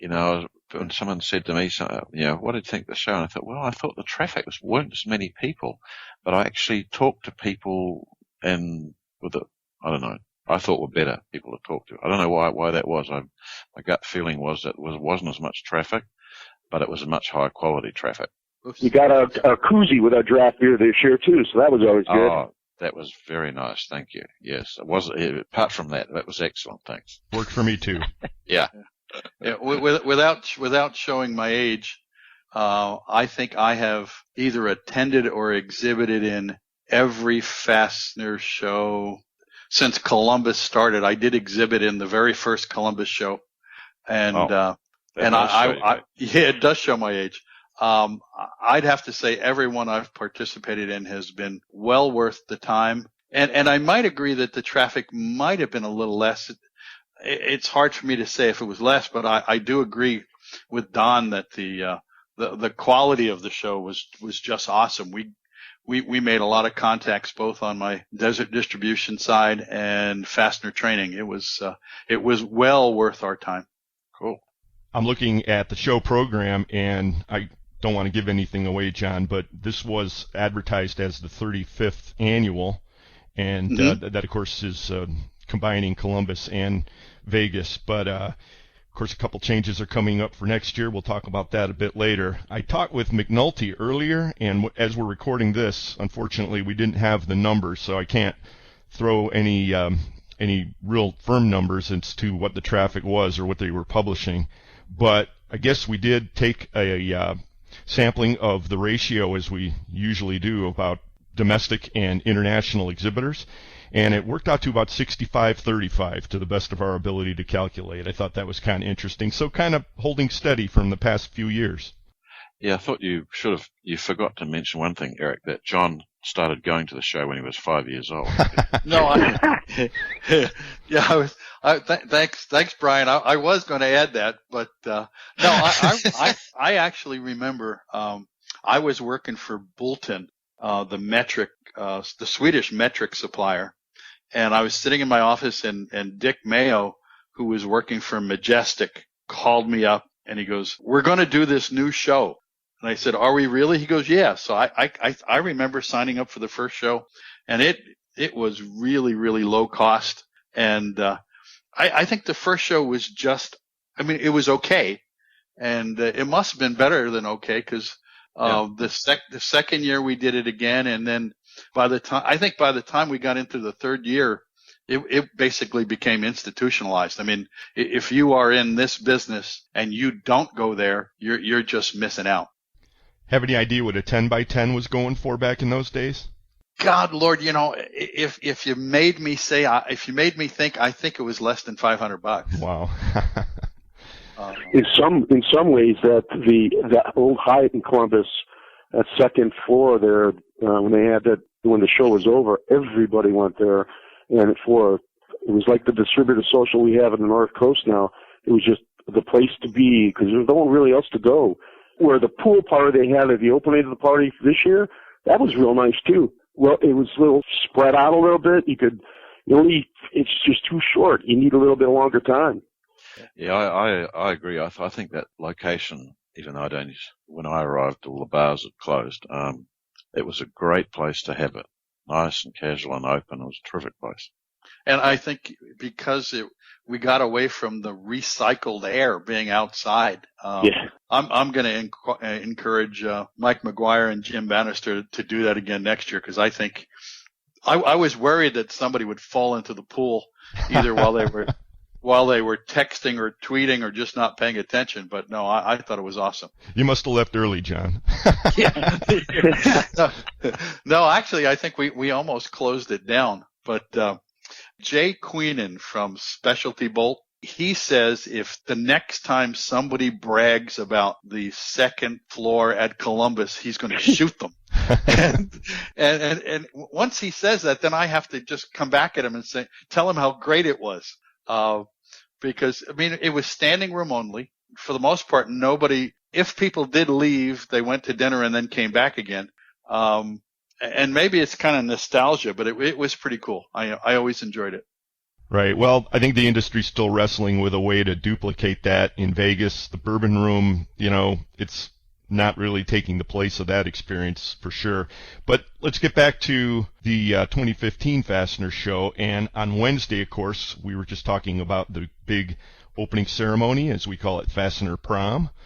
And that was, it was very nice being at the pool. But in the afternoon, there were several events, and among those was the Hall of Fame induction. This year, Verge Lindstrom of Lindstrom was inducted, as well as Mr. Shea from Brighton Best. Did either of you three gentlemen attend? I did not have a chance. No, I missed it. I did not attend either. I did talk to a couple of the Brighton folks as they got out of that meeting, and they said it went really well. So congratulations to them two gentlemen. I know Mr. Shea has only been at not nearly as long as the Lindstrom boys, but it's quite an honor.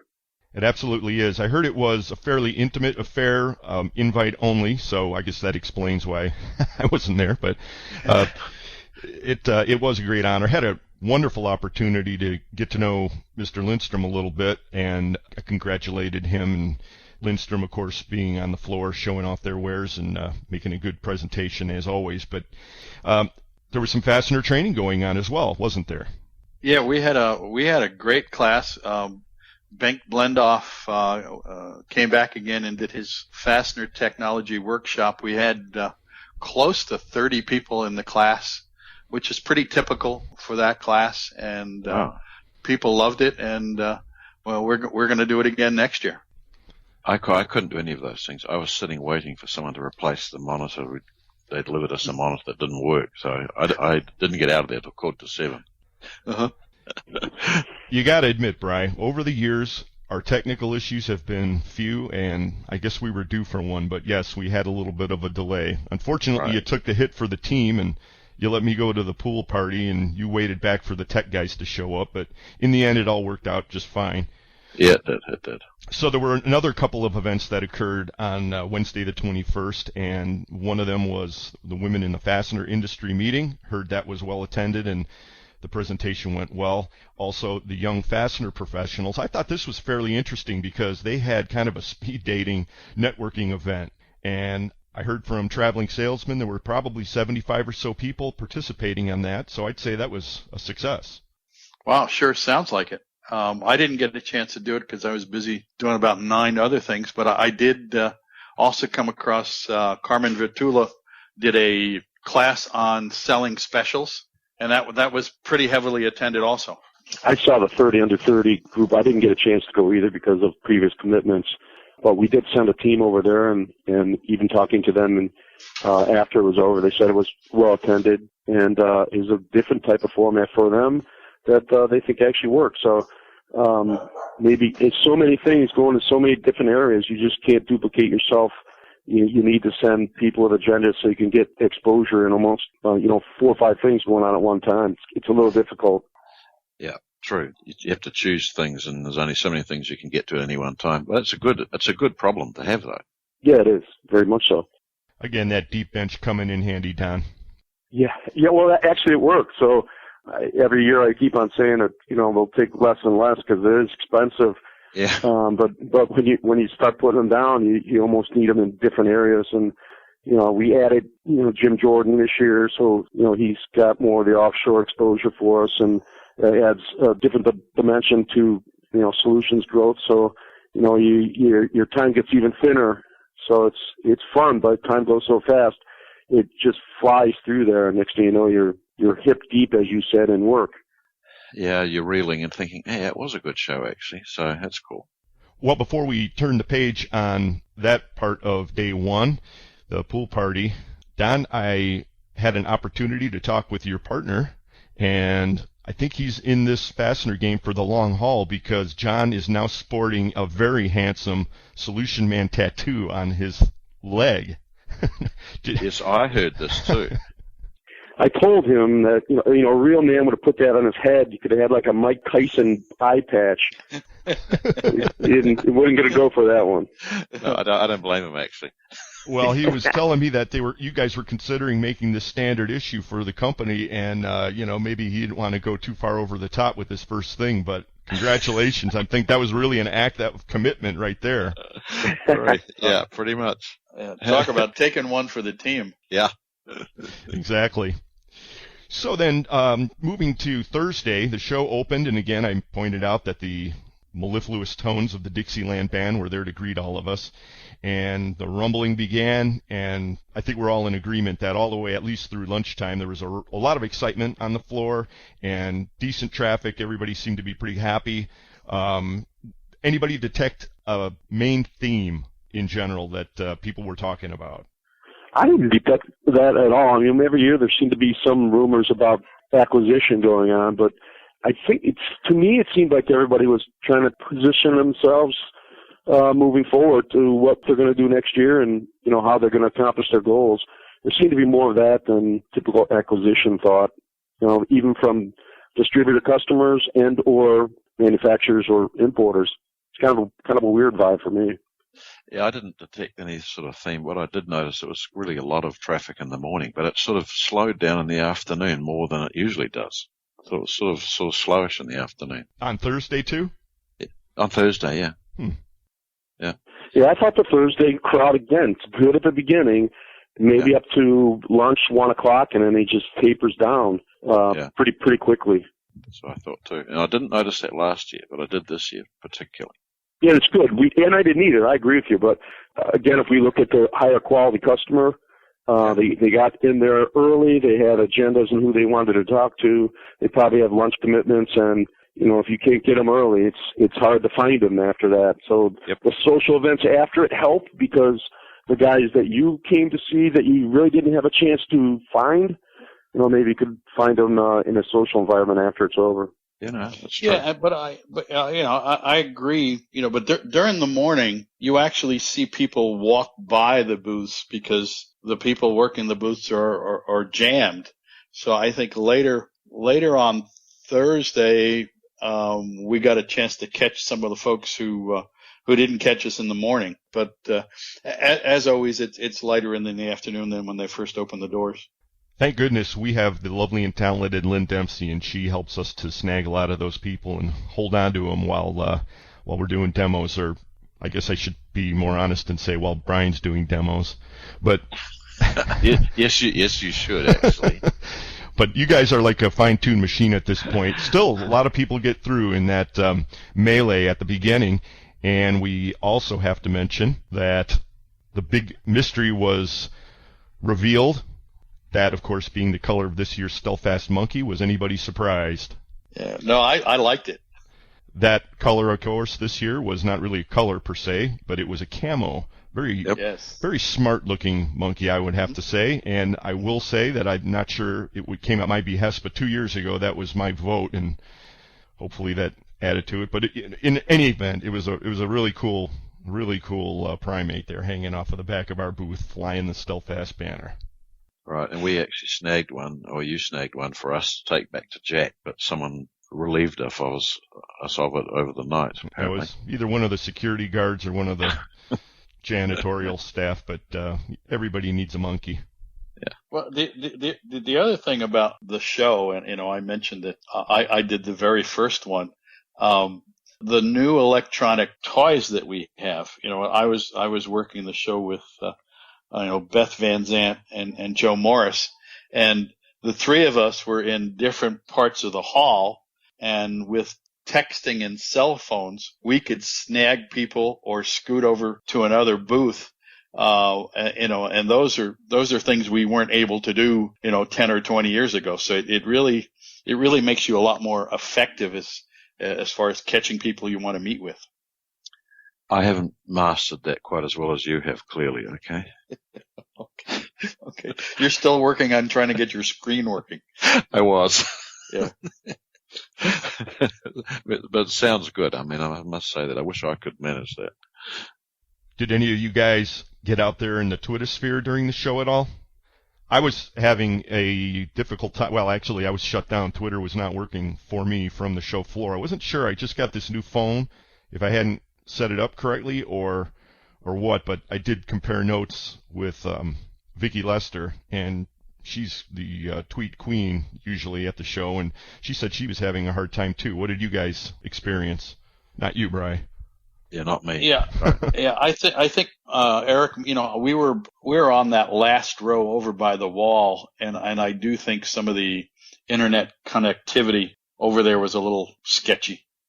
Don, what about you? Yeah, we were in the ninth row.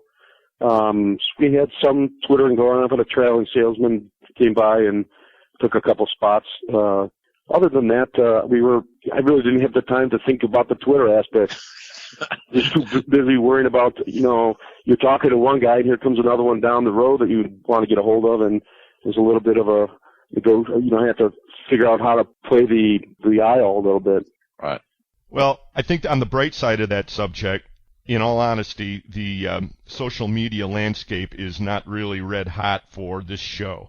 We had the SAP event going on at the next hall over, and it's obvious that they're just jamming that thing, with social, and it just doesn't work the same way in the fastener industry. Not to say it won't someday, but I think a lot of people tried it a couple of years ago and so forth, and it's just not a raging dialogue going out there still.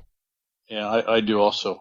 Some of the younger folks, like the young fastener professionals, they seem to be using it a lot more. And I guess we've talked about it's kind of generational.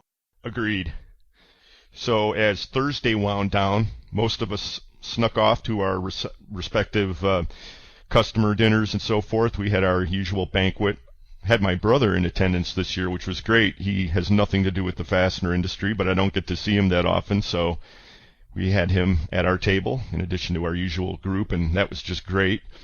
And then it was time to head over to the bourbon room for a little while and pop the earplugs in, and I tell you, man, that place was just hopping again. I heard that it was a little after we left Bri, but I heard that they actually had security or somebody at the entryway turning people away because they were at capacity. Well, I heard that too, but I was not part of that capacity by then. I decided that my ears needed a rest, okay? I'd gone to quieter places. Yeah, Carmen Vertullo, he tried to get in, I guess, about that time, and he was turned away. So the room was at capacity. Well, I was there early and left before it got to capacity. That's for sure. I mean, at some point it does get too loud, especially to have any type of conversation. Yeah, I mean, that's the truth. You can't talk to anyone because you can't hear what their body was saying. I mean, the whole point of it is to network. Well, if you drop the network bit out of it, it's a bit awkward. Well, the opposing view is you don't have to talk so much so you can drink more. See, Bri? That's how it works for some people. Well, it doesn't work that way for me, okay? So your brother did drop me or deliver me a very nice glass of Lafroy whiskey, which was very nice. That was very tasty. I got to say this about the bourbon room. They do have cool ice cubes. I didn't have any ice cubes, sorry. You're a neat man. I know it. Yep. Well, I'd like to thank you for enduring the bourbon room for the extent that you did, Bri, and also lovely and talented Lynn Dempsey, because we were able to make our Fastener Training Institute Fully Threaded Scholarship Award winner announcement. Yes. And that was our main mission that evening. And the winner this year was a gentleman by the name of Michael Cleveland. He of LM Products out of Michigan. And the two owners of that company were able to join us on stage, and we were so glad that they were, and it just worked out very well. John, thanks for helping us coordinate that once again, and Joe Morris did a wonderful job managing all of that, and I just think this is a win-win-win. Yeah, no, we appreciate it.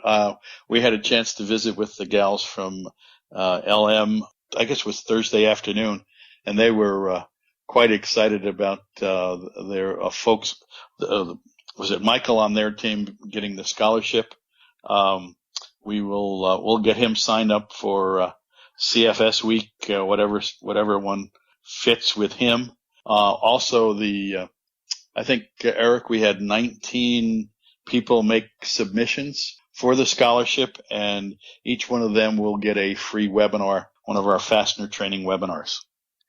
It's a great prize, and I have to say that Eric and I were not part of the judging. We make sure we keep out of that, and Lynn and Sue did the judging, and they both came to a great consensus, and it was really good. It was good, and I read through some of the things after Lynn had picked the prizes, the winner. Very good writing and very good reasoning. Okay, it was some pretty high quality stuff came in. Yeah. And the winner gets its choice to attend CFS Week in any venue that they choose. And next year, we'll be offering two of the week-long classes in Cleveland, one in Los Angeles, and we can announce that we've reached an agreement with the Midwest Fastener Association, so they will be hosting a CFS Week in Chicago next August. Oh, that's good. John Wachman, Don Shan, Brian Musker, Eric Dudas. We're talking about Las Vegas 2015, wrapping it up for the industry. We closed down the particular place that we went on Thursday night, and that brought Friday, the dreaded Friday morning. Everybody in attendance, raise your hand if you made it there before the opening bell. I made it. Yeah, I did. Well, I did too. So that's you did too. That's pretty good, I might say. But you, Eric, you were wearing your shades because I saw you when you walked in. Well, it was pretty bright out on the street, and with my hands so full of material, I need I say more. Don, what about you? I did not get there on time. I was in breakfast morning meetings with customers again, so being the anticipation of the Friday rush, which is 3 or 4 customers, we figured it would be okay if I went to another venue and got some quality work out of it. Okay. Yeah, it's usually a little slow. Yeah, I was counting on you to come back with an answer like that. Good for you, man. Friday's usually a day where you have an opportunity to interact with a lot of the fellow exhibitors, and a lot of times you have really in-depth conversations that you can't have Thursday. Plus, this year we wisely, I think, strategically located ourselves across from the Pat West booth there where they have sofas and foot massagers. And so we did take advantage of that in the closing hours a little bit. Yeah, one of the things that we try to do, a lot of customers, when you ask to have let's say an assigned time to meet, we try to schedule those folks on Friday because we know Thursday is overly busy, and if we can get them to agree to meet on Friday morning, it can be done a little bit more in a more relaxed and quiet environment. I don't have people making a point. Oh, no, I do occasionally, actually. I was trying to catch up with a few people, but it's quite often on Friday morning is when the people who came by and found us busy, it's when they all come back rushing in the morning to catch hold of us. It's a good time for me. I like it. Did anybody have a favorite booth or notice anything out of the ordinary this year? Anybody see anything that really kind of stuck out in your mind? I didn't really. There was somebody came up to me, I forget who it was now, but they said there was a Wonder Woman running around. I think it was one, I don't know what booth it was, but I did get a chance to see her walk by, and immediately, as you know, my mind goes 100 miles an hour and trying, what am I going to do next year type of stuff. So let's start the mind working already. Yeah, well, I'll give you my ideas. As soon as I saw her, I was thinking Solution Man Wonder Woman cage fight right on the floor. I think what we were going to do is have some superheroes come by, like Batman and Superman, walk the show, but I don't know how many people, the show police would have been on me, maybe. Yeah, I think so. Well, actually, Don, this is interesting. The aerospace fastener people have a bash every year, and they always have a theme. And next year, which I think it happens in April, the theme next year is superheroes. So it'll be interesting to see what kind of outfits show up. Oh, I think you need to go to that one, Don. Okay. I have to control my own world. Yeah, absolutely. Yeah, a couple of years ago it was Cowboys and Indians, and I got a chance to wear all of my stuff at one night. It was a lot of fun. Wow. So that show next year should, because we're so close to Halloween, should have the Halloween theme. Everybody that exhibits must be dressed in a costume. That's actually kind of a cool idea, you know. That could really shake this industry up. Yeah, there you go. Well, wrapping up the show floor experience for this year, I don't think it can be completed without mentioning that the Old Rusty Bolt beer was free-flowing over at the Buckeye booth again this year, so good for you, Larry Kelly and team. That was much appreciated, and I think that's kind of an institution, at least in my mind these days. Well, I think there were a few other booths that were offering some adult refreshments. I think Elgin, did they have? They had beer for a while.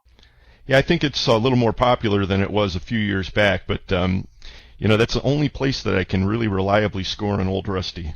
Yeah, but I got on the Friday I got a glass of beer from Unsequel and thanked Bob for his beer, and that was very nice. But the beer that was delivered to me on Thursday was a very welcome one, because I was there and suddenly I saw a glass of beer sitting on the table. Lynn hadn't even seen it. Said, "How'd this get here?" Oh, someone was sent over. Thank you very much. Larry's always watching out for you, Brian. Yeah, we had the PAC West meeting in Albuquerque, and we're in the middle of a board meeting, and Brian Wheeler and Kevin Chavez come in with 3 bottles of Pinot and 12 glasses. Love them to death. It's nice, yeah. Your timing's everything. Yeah, it is. You're right. Well, those are 2 guys with a great future in this industry, that's for sure. Looking down the road, there's some changes coming up for NIFS in 2016. There's going to be a new hall, and the timing of the show is a little bit different because it's going to be held in the middle of the week. So we're going to be actually exhibiting Wednesday and Thursday versus Thursday and Friday. What are your impressions of that, guys? For me, it just doesn't make much of a difference. If you have it there, we're probably going to be out there the same time frames anyway, regardless of what day it may be. So it doesn't really matter for me. Yeah, I don't think it makes much of a difference. Probably, as I mentioned, my friends at AVK, they have their sales meeting. This year it was Tuesday, so probably next year it'll be Monday, so I'll travel on Sunday again and then probably come back Friday. So I agree with Don. I don't think it'll impact anybody. Well, I'm not sure what the thinking is behind it. I probably don't really care one way or another myself, but I guess we'll find out. And the new show floor, or the hall, I guess, is really just the next one over, also in the Sands. That's where the SAP group was this year, as I understand it. And I think if you're exhibiting, I think you better pay close attention to the booth selection process, because that starts up pretty soon, and I know a lot of people are mildly anxious about making sure that they still have a good spot. I'm sure show management will take care of everybody, but keep your eyes open for that selection process coming up soon. Yeah, I guess the layout of that room is a little bit different, so that I guess everything is going to be rearranged. Yeah, I just have to look for where the columns are, because I really like choosing one that has a column right in the middle of the thing. You'll never forget that year, will you? No, I will not. Well, the other thing, Eric, is that, after how many years have we been in that hall? Maybe 3 years or maybe 4? In other words, the current layout, we know how to find everybody. So next year, we're going to have to relearn it all over again. That's true. Yeah, you navigate by where the walls are with the toilets and all that sort of stuff. So anyway, we'll be fine. We've proved we can live and learn, okay? That's why we're in this industry. And then in this industry. Thanks, Tom. And then Eric, I guess in 2017, we're going to have to learn another new layout. How's that? Expand. Well, I understand they're moving the show from the Sands to the Las Vegas Convention Center. Stunned silence. Okay. Yeah, no, it's apparently they need more room, and they've outgrown those 2 facilities at the Sands. So starting in 2017, it'll be down at the Convention Center. I have no idea where that is. I think it's like a mile or 2. I guess it would be north, kind of across from, where the old where all the Hilton Las Vegas used to be. There's a bunch of hotels across from the Convention Center, and their little monorail goes right through the middle of it. Oh, over by the big Ferris wheel thing, somewhere around there. Yeah. And don't worry, Don. I'm sure there's a tattoo parlor nearby in case you get inspired. Yeah. You never know what's going to happen. Well, we got 2 years to plan for that one. And well, thanks for the news. Yeah. John, we were actually talking about doing a little bit on this segment about the future of the Fastener Show, and we'll probably have to leave that for another segment. But it's definitely a subject I think is on a lot of people's minds. And I know I've heard a few people expressing, ever so slightly, just a little bit of Vegas fatigue creeping in. So it might not be a bad thing to shake things up just a little bit. And I welcome that kind of a change. But again, we have 2 years to plan for it and prepare and so forth. And I tell you, looking down the road is exciting. But the afterglow of Vegas 2015, I've got a desk full of leads and paperwork and stuff to take care of and follow-ups to do and so forth. I know you guys do too, so I appreciate ever so much that you took some time right after the show to talk with us, and it was a lot of fun. Yeah, thanks very much. We appreciate the opportunity. Always fun chatting with you guys. Yeah, thanks for a quick call. I mean, when we originally called, you said you got 5 minutes. You have to prepare in 5 minutes. You haven't worked out the Dudas time effect. Don, if you prep for 5 minutes, you were over prep, man. But you've been to this rodeo before, and I really do appreciate it. And again, you got 2 years to design and pick out that tattoo, so we'll talk about that offline. Right. Well, thanks for calling. I appreciate the time. It's always great to be on the show. Hi, mate. Thanks, guys. Don Solution Man Shan of Solution Industries and John Wachman, Desert Distribution, Fastener Training Institute. Brian and Eric will be right back with you to close out this episode of Fully Threaded Radio. They're like more cowbell for the fastener industry.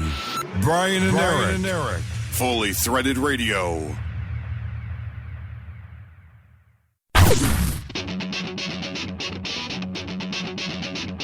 When top quality and outstanding service are at the top of your list in fastener suppliers, turn to Stelfast.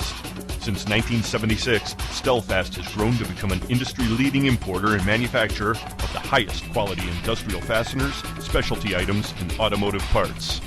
Our array of facilities across North America and in Asia, along with full quality control labs and ISO 9001-2008 certifications, ensure the highest quality parts, and at Stelfast, they're delivered with undisputed service excellence.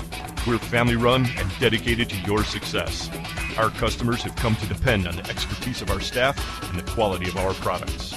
We also offer a wide range of secondary services to meet some of the toughest requirements you might have. Contact Stelfast today through our website at www.stelfast.com and put us to work for you. Stelfast. Service you deserve, people you trust.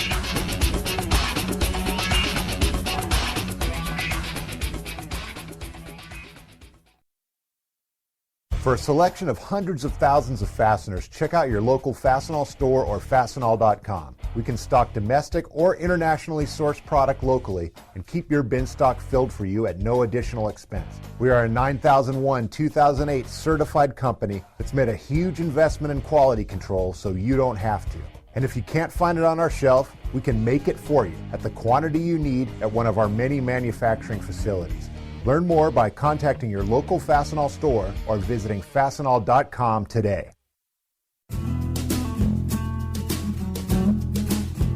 Looking for package fasteners of all kinds? How about specials or unique parts that no one seems to carry? At Trinity Hardware Headquarters, we believe in parts done right, and our new catalogue is available online at trinityhardwarehq.com. featuring over 30,000 different types of fasteners available in package quantities, product kits, and assortments, including hundreds of hard-to-find parts as well as the most popular inch and metric sizes. Trinity Hardware Headquarters has locations throughout the Midwest and South and over 400,000 square feet of warehouse space with 18 million pounds of fasteners ready to fill your requirements. Our featured products include number 3 and number 7 head plow bolts, grade 5 and grade 8 carriage bolts, hook bolts, tap bolts, and nuts and washers of all kinds, plus much more. Visit our website at www.trinityhardwarehq.com or give Trinity Hardware Headquarters a call at 888-232-2222. 1010. Trinity Hardware Headquarters, for parts done right.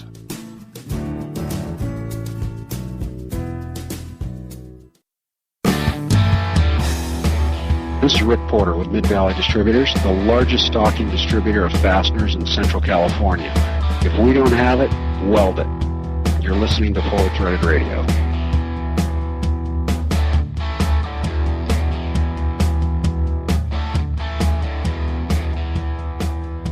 Well, Bri, that was more fun than a barrel full of Stelfast monkeys. Right. And we all got to, mind you, I managed to lose a Stelfast monkey because it got sort of removed from our place. So I've got to get another one for Jack. Jack's very annoyed at the moment. Well, I think I know where we can get a couple of those. I think there are maybe one or two left, although I did see tons of them going down the causeway on their way out all across the world, I think. I did too. So another successful year for that endeavor for our friends at Stelfast. Right, and probably another successful year for our mates who organised the show, especially if they're going to a bigger place next year. So it'll be sort of new. Yep. It'll be good to have a little bit of a change of pace. Slow but sure progress. That's what this industry's all about. Right. Well, I'd like to thank everybody who participated in this episode of the podcast. Casey McIlhon, Josh Glaser, Don Solution Man Shan, Cowboy John Wachman, and of course Mike McNulty. Tom Buddenbohn sat in with him on the FDI this episode. Right, and saw Tom a few times at the show, usually over at the NFDA booth, but all over the place actually. He's a social butterfly, that's for sure. Well, we have two of them around actually, as some would say. How so? Well, I think you're generally regarded as the social butterfly at the show, okay? More of a moth. Oh, okay, whatever. Someone who flits around the show, okay? And of course, the lovely and talented Lynn Dempsey kicked the show off today with a couple of floor interviews, so we had a cast of thousands, as they proverbially say.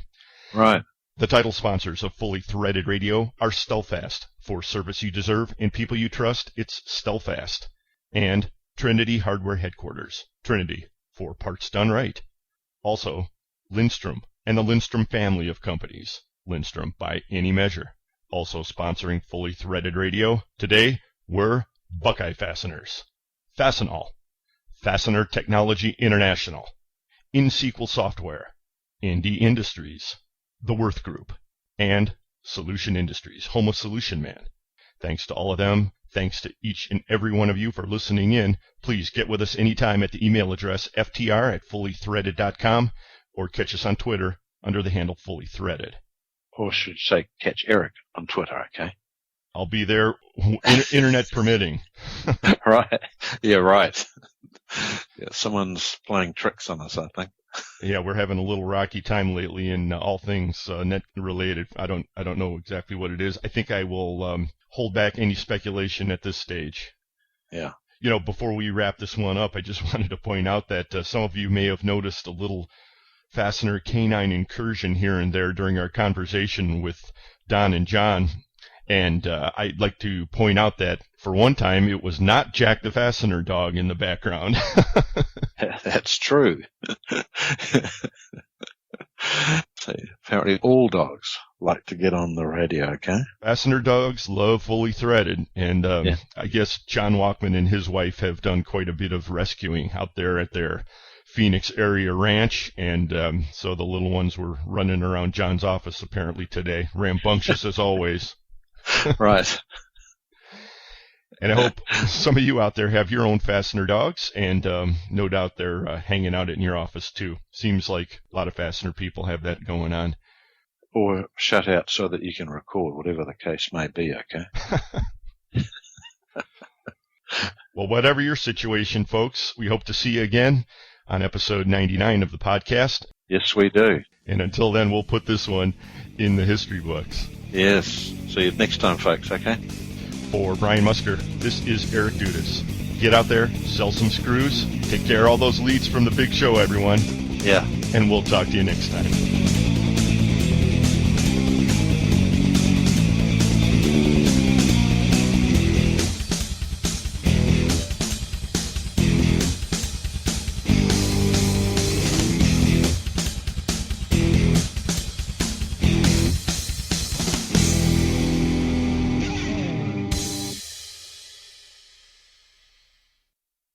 Fully Threaded Radio is a production of Fasteners Clearinghouse. Music provided by Audionautics. Oops.